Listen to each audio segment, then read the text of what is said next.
ఇవాళ ఏపీలో 7 మంత్రులు బాధ్యతలు స్వీకరించారు. ఉదయం 7:30 గంటలకు మంత్రి వాసంశెట్టి సుభాష్, 9 గంటలకు టీజీ భరత్, 9:30 గంటలకు నిమ్మల రామానాయుడు మంత్రులుగా బాధ్యతలు చేపట్టారు.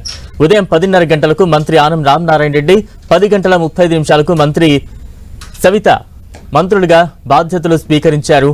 ఇక ఉదయం 11:15 మంత్రి అనగాని సత్యప్రసాద్ మంత్రిగా బాధ్యతలు చేపట్టారు.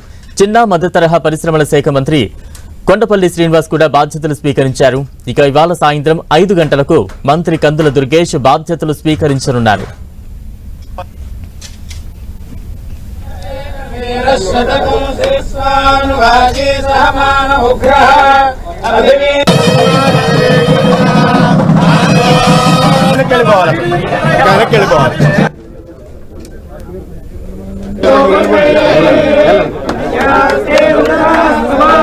బ్రహ్మణ్యో